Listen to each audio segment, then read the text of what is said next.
Today we will hear a story about how a young man in Nagaland is striving to create a rhododendron park single-handedly.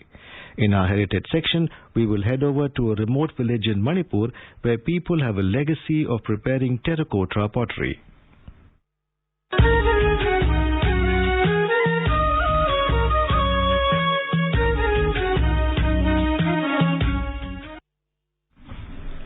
Arunachal Pradesh is one of the richest biodiversity hotspots of the country. There are still many virgin mountain peaks to be conquered and many unknown plant and animal species to be studied and discovered in the region. Recently, a full-grown Bhutan glory butterfly was released into the wild after successfully studying the life cycle of the species at Zero in Lower Subansiri district. Bhutan glory butterfly is an endangered species and is protected under the Wildlife Protection Act. Our Itanagar correspondent has filed this report.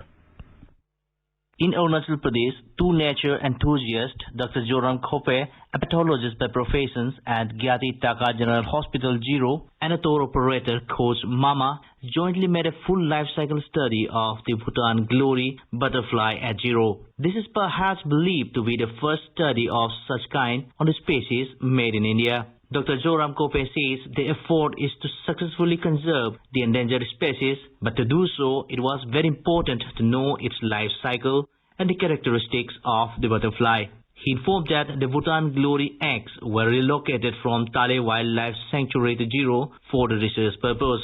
ये life cycle करने की बात जो बहुत सालों से था, coach मामा हम दोनों, कोच मामा मेरा दोस्त है, टूर ऑपरेटर है, हम दोनों बहुत सालों से सोच रहा था कि इसको कैसे किया जाए। पहले तो इसका होस्ट प्लेन मतलब जिसमें वो अंडा देती है और जिसमें उसका जो लार्वल स्टेज गुजरता है उसको ही हमें पता नहीं था। तो साउथ से जो 5th जीरो बटरफ्लाई मीट में कुछ लोग आए थे, उन्होंने हमें बताया कि ये होस्ट प्लेन थे। तब हमने ढूंढा और इसके जो अंडे को हमने पता लगाया। वाइल्ड लाइफ प्रोटेक्शन एक्ट के दायरे में आता है, शेड्यूल 2 में आता है, तो इसको हम लोग बिना परमिशन का हम लोग नहीं कर सकते, तो इसको परमिशन लेना पड़ा। परमिशन लेके फिर होस्ट प्लेन को भी हमने कहा था कि होस्ट प्लेन भी हम लोग लेना तो पड़ेगा ही, इसको पालना हो तो हमने इसको पाल के रखा।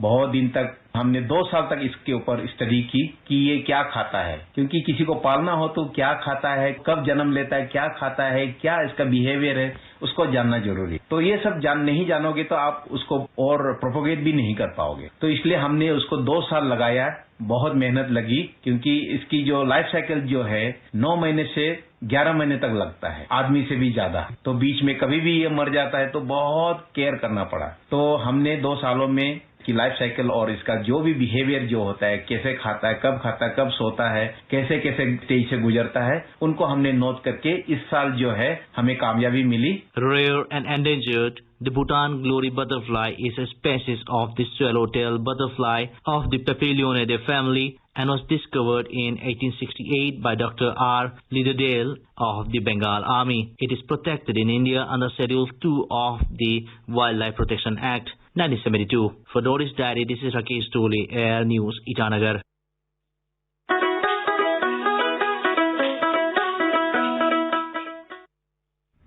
In a milestone for women's cricket development in Sikkim, Sikkim Cricket Association is currently organizing the first Kanchenjunga Shield local women's cricket tournament in Rangpo East District. Let's hear more about this from our Sikkim correspondent Parijat. While Sikkimese women cricketers have been playing in national level tournaments over the past few years, the state has limited visibility on the country's cricket map. The first Kanchenjunga Shield, which is the first women's cricket tournament in Sikkim, has provided a platform to promote women's cricket in the state's rural areas. 64 players in 4 teams named after Himalayan peaks, Mount Pandim, Sinoljo, Kabru and Simvo are participating in the tournament. President of Sikkim Cricket Association Lobjangji Tenzing speaks about the event's significance for women's cricket in Sikkim. From our 64 girls who have been spotted for the women's BCCI tournament, and we have split them into 4 teams. So this current whole tournament is a selection process, giving them game simulation and of course spotting vital talents, especially after 3 days of intensive camp held by Dr. Atul, level 3 coach in BCCI. The objective to start such tournament is to give confidence to our girls, and you must have noticed we are giving high exposure in the media. The strategy is to promote the game of cricket in the rural areas and to boost the confidence of our girls. Most of our girls are quite shy. They are coming from rural background. Some of their education qualification is not up to the mark. But however, basic intention is to promote cricket, especially among women. And our Sikkimese girls are one of the most disciplined girls, most hardworking, and I'm sure they'll have a good scope in the future playing for Indian team also. Women's cricket generally needs a lot of support from the association, from the government, and as far as we are concerned in Sikkim Cricket Association, we are always focusing on women. That is why we have given the first priority to have matches to play in this first cricket ground in Sikkim, and it's a historic occasion for us. COVID itself is a big challenge, and SOP from BCCI was given to us. But at the same time, most of the states are careful not to start any cricket activities. We took this challenge and we have taken all necessary precautions as much as we can to start the tournament. And during this lockdown, in the best interest of cricket, we have been trying to promote women's cricket. A major takeaway from the tournament for players has been the comfort and confidence of playing in home conditions for the first time.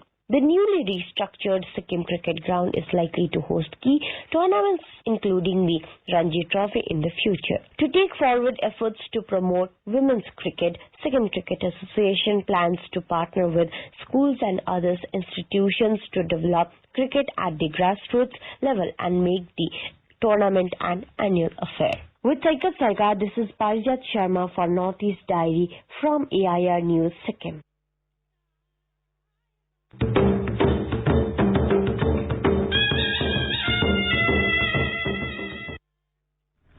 To cope with traffic congestion in Shillong and make the city clean and green, one of the bike enthusiasts took the initiative to launch an e-bike company in Shillong. This is one of the first of its kind of projects in Meghalaya, which plans to work on electric mobility projects that will solve traffic problems and ensure a sustainable environment. Under Prime Minister Narendra Modi's vision of an Atmanirbhar Bharat, a young entrepreneur, Nikhil Vaswani from Shillong, has recently started with his e-mobility solutions that will take care of e-bikes. More from our Shillong correspondent. In what could be a paradigm shift in ease of commuting, Shillong will soon see e-bikes crisscrossing its route as people give up the comfort of cars to reach their destination faster and with no sweat. Nikhil Vaswani, a young entrepreneur, is starting a new venture called the Broadway Cycling Company. Speaking to AIR News, Mr. Vaswani said that the advantages of these e-bikes are that they will be helping us to ease traffic problems, will make the clean and green, and most important, will save us a lot of time. They offer low-cost, energy-efficient and emission-free transportation. So I've always been passionate about cycles, and I've seen this culture grow in Shillong recently, and I know that it is tough to ride in a hill station as compared to plains. So I thought an e-cycle would be the perfect solution to this place. One of the major problems plaguing our city is traffic. I mean, if you're from Shillong, you know that a couple of years back, getting from Lakmukhra to GS Road was a matter of 10 to 15 minutes. However, in today's day, it can take close to an hour on a crowded day. Now, you can solve this by cycling or walking, which is both going to take you a long time and drain out your energy. An e-cycle basically is a battery-assisted cycle. You are paddling yourself, and there is an assist that comes from behind. So you can do this entire journey in a matter of 10 minutes without draining your own self out and without wasting fuel. An e-bike helps you save time, you're not polluting the place, and at the same time, what you're doing is you're commuting from point A to point B without having to worry about where you're going to park your vehicle. A car will take a lot of space. A bike or a scooty would burn fuel. This will give you a solution through all of this. His company tied up with the 9 top Indian manufacturer units to manufacture different e-bikes design and ranges to suit the choices of the pupil. Overall, these e-bikes are going to be a game changer in ease of commuting, and it will double the benefit of the pupil. The riders who are fitness lovers can pedal and ride, as it also has physical and health benefits. This is Sameer Verma for Northeast Diary from AIR News, Shillong.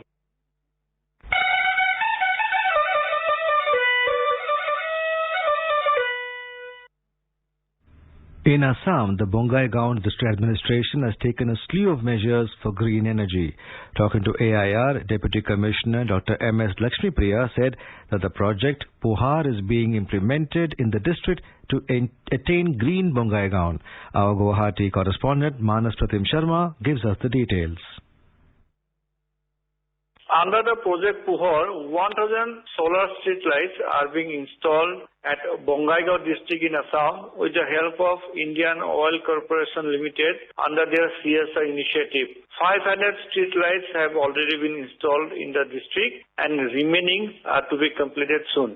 The Deputy Commissioner of Bongaigaon district, Dr. M.S. Lakshmipriya, said that under Project Alok, which is also a component of Project Puhar, at least 4 solar street lights to be installed in 1,000 government schools in the district. Bongaigaon district, we have started with this project called Project Puhar. Basically, Puhar in Assamese means light. This is our journey towards green energy. So there are 3 components to Project Puhar. The first is that we are installing 1,000 solar streets in the Bongaigaon town and Abhayapuri town. This is using a CSR initiative from IOCL, where we have utilized a scheme from Government of India where there is 90% subsidy. So normally a solar light will cost you say around 30,000 rupees, but we are installing it at 3,000 rupees. This is number one. Second project is that we are replacing all our normal lights and fans in our various government offices, including my office, and replacing them with energy efficient lights and fans, again from a POC called Energy Efficiency Services Limited from Delhi. And the third component is that we are also putting solar panels in various government offices, including my office. The same project we are doing in schools called Project Alok, where again in each of the schools, 1,000 schools in my district, we are replacing. We are going to put 4 solar street lights each. That is around 4,000 solar street lights only in schools are going to come up. In addition, from our Bongaigaon municipality, we are going to now take up an electric vehicle from EESL. That may be perhaps the first one in Assam. So this is basically our Project Puhar and Project Alok in Bongaigaon. Dr. Lakshmipriya further mentioned that energy efficient lights and solar panels are also being put up in the government offices in Bongaigaon. For Northeast Diary, this is Manas Pratim Sharma for AR News, Guwahati.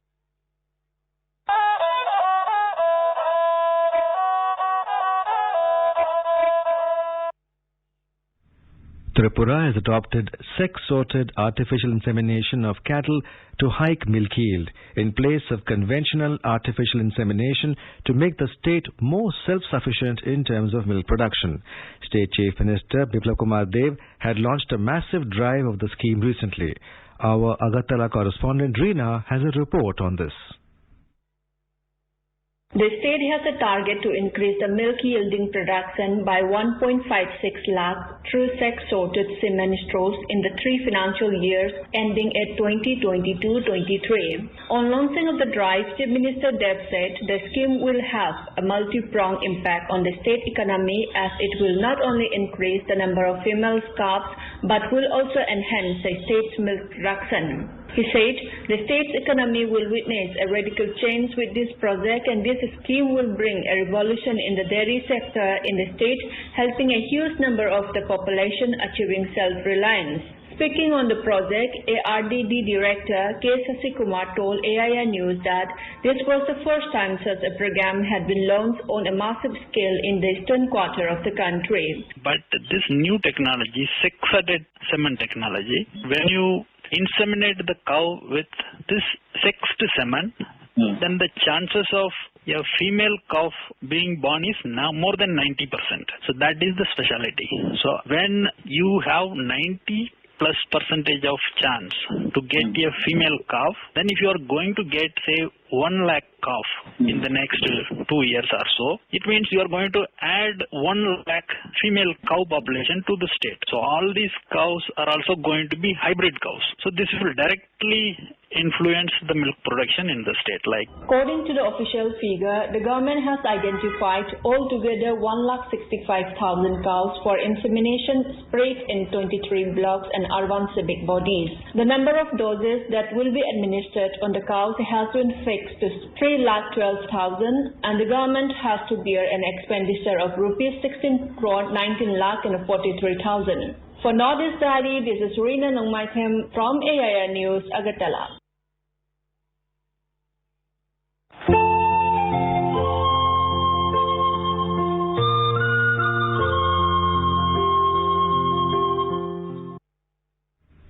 Fishery is a sustainable livelihood which supports about 60 million people of the country. It has made notable contributions to GDP, foreign exchange earnings and certainly food and nutritional security of the people. Mizoram has a dearth of flatlands to develop adequate number of water areas for pisciculture, but the state is still resourceful in fisheries because the state has large freshwater resources. In recent times, the state is witnessing a higher growth in pisciculture or fisheries. Also, the state has a very high potential for improvement in fish production. In fact, fisheries activities all across Mizoram have surged in recent times due to the organized help of the Blue Revolution scheme. Many individuals are also becoming successful fish farmers and entrepreneurs. Here is a report from our correspondent Irene from Aizawl. In Mizoram, there are over 16,000 fish farmers with a farming area of 5,492 hectares. Fish production amounts to over 7,000 metric ton. In the state, Kolasib is the highest producing district with a production of 2,067 metric ton. However, the fisheries activity in the state was facing most trouble, particularly due to problems in procurement of fish seed. As fish seed has a direct link to production, the fishery department has taken massive effort in setting up of successful hatcheries. A carp hatchery unit set by a farmer, Mr. Lal Thanliana at Little Galilee in Bairabi of Kolasib district, has turned into a successful venture. Last July, this hatchery produced about 10 lakhs fish seed. The district fishery development officer Lal Parmoi said that the farmer has built up this successful hatchery with the help of a fishery department and Blue Revolution scheme. She said, in 2019, the state farmer has constructed carp hatchery unit with the assistance of Blue Revolution, that is, centrally sponsored scheme. This Blue Revolution is the initiative taken up by the central government of India to promote fisheries and aquaculture sectors towards food and nutritional security. During this last July 2020, Mr. Lal Thanliana has conducted induced breeding of IMC such as rohu, katla and exotic carp like grass carp and common carp, and production of 10.2 lakhs fish seed spawn had been achieved from this hatchery. Hence, during these pandemic difficult times, this farmer had also harvested 10 quintals of table-sized fish from his farm and sold at the market within Kolasib and Aizawl. With great determination and passion, we can achieve self-sufficiency in fish seed production and self-employment. The official also said that the department has taken initiatives to create more hatchery units at Lengpui, Tamdil and Zobok to make the state self-sufficient in seed production. Earlier, the Fisheries Minister, Kela Rinliana, said fish farmers in Mizoram will also be benefited from the central government's new program called Pradhan Mantri Matsya Sampad Yojana. This scheme is aimed at supporting the fish farmers to uplift the fish production and also to meet the state's fish demand. For Northeast Diary, this is Irene from AIR News, Aizawl.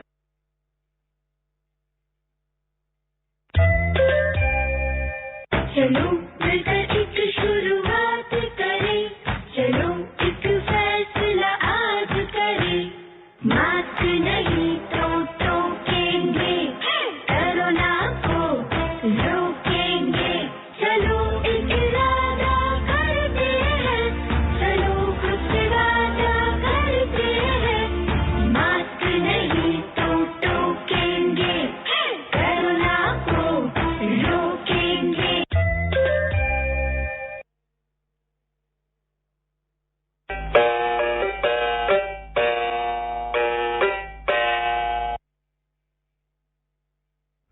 Well, listeners, do you know that the tallest rhododendron tree in the world was discovered at Mount Jaffo near Kohima and was recorded in the Guinness Book of World Records in 1993? The rhododendron tree recorded at a height of 108 feet at the time of discovery. Many may not have known that the rhododendron arboreum is the state flower of Nagaland. Today, most species, both flora and fauna, appear to be endangered due to heavy biotic pressure and reckless deforestation, not only in Nagaland but also around the world. The state flower of Nagaland is on the verge of extinction. However, a ray of hope has been instilled on this endangered species due to the tireless efforts of a young man who dares to dream of creating Asia's first rhododendron park in the small state of Nagaland. And now, listeners, we shall meet Dr. Kelu Hole Tase and learn about his passion and plans for his beloved rhododendrons. Today, we take you to a small village in Nagaland known as Jakama village, some few kilometers away from Kohima, where three brothers are trying to conserve the state flower rhododendron by taking the initiative of planting it in its ancestral land. Surrounded by green flush paddy fields and mountains, Jakama village is added with more charm by the rare sight of varieties of rhododendron plants. Spread across over 5 acres of land, Dr. Kelu Hole Tase is aiming to create Asia's first rhododendron park from this village. Name is Kelu Hole Tase. I am from Jakama, Kohima. I completed my PhD in 2019.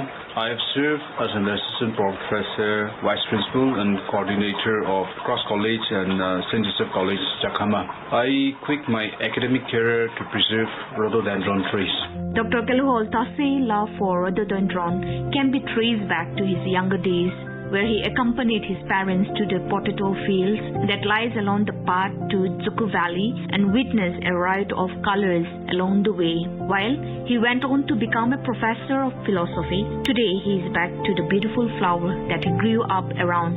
Starting with just 500 saplings plantationed along with his brothers, Dr. Kelu Hole Tase has now planted more than 1,500 saplings of rhododendrons in its ancestral land. Let's get to know more about him and how he developed the interest to conserve rhododendron plants. World's tallest rhododendron tree is found in Nagaland. That was instilled in mind when I was in class 10. So while pursuing my graduation, I planted a few rhododendron. So after the completion of my graduation, I could see that the rhododendron trees can grow well. So while pursuing my PhD, I did a literature review on this rhododendron. It is found that this rhododendron are in the process of being extinct. So after the completion of my PhD, along with my brothers, I did massive plantation of rhododendron trees. To get this sampling, Dr. Tase had to travel for days, scaling mountains, spending nights in the jungle to retrieve the rare wild species of rhododendron, now saplings of the endangered state flower fields, 5 acres of land. We have planted more than 1,500 rhododendron trees, of which they are 8 species. So the red, it has 3 species, white, it has 4 species, and yellow, 1 species. Dr. Tase, while sharing his plans to set up Asia's first rhododendron park here in Jakama, said that it will boost the village economy and create environmental awareness. I started this rhododendron way back in 2018. So it has been almost more than 2 years.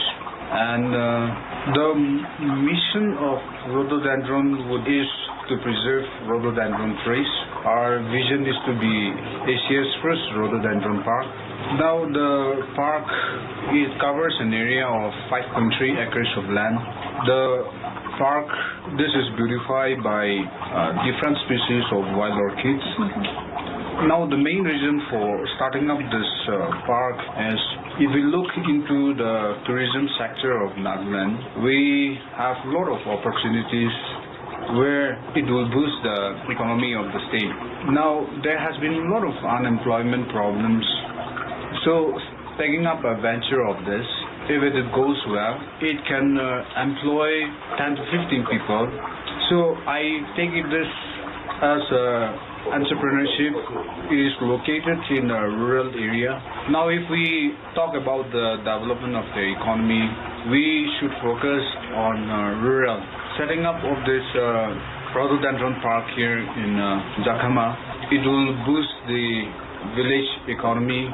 It will create environmental awareness, as well as now, once if the trees grows well, this can provide for irrigation facilities for the paddy fields.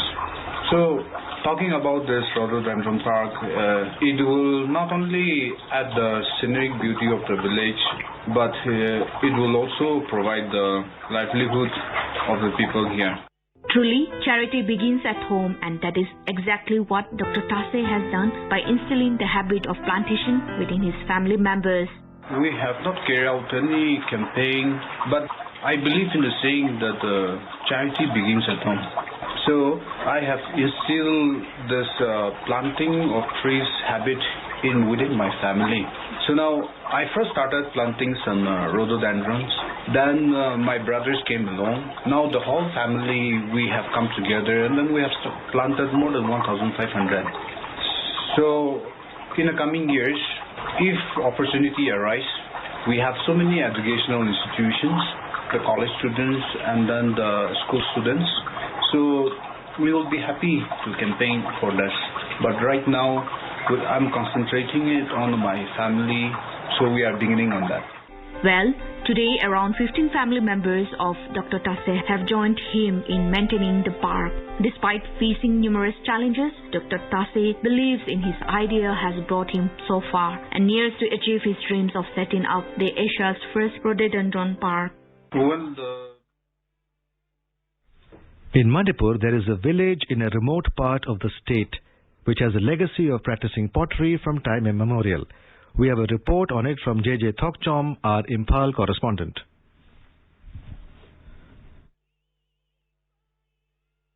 Cultural and religious life. The art of pottery making in Manipur is practiced mostly by women. There is a village in Manipur around 45 kilometers away from capital Imphal which produce around 80% of the total terracotta pottery items produced in the state in a year. The village is Thongjau, and everyone in the state knows this village for their legacy of pottery crafts, and still today the younger generations are practicing this art. The terracotta pottery of Thongjau, like pitchers, cooking vessels, plates, pots, rings, lids, bowl, lamps, showpiece items, etc. are made mostly by women. The village has been selected for Pottery Mission project under the Khadi and Village Industries Commission of Central Government. AIR News talked with the state awardee in pottery, Srimati F. Kamala, and she said that the villagers of Thongjau feel proud to continue in pottery which has been practiced in the village from time immemorial.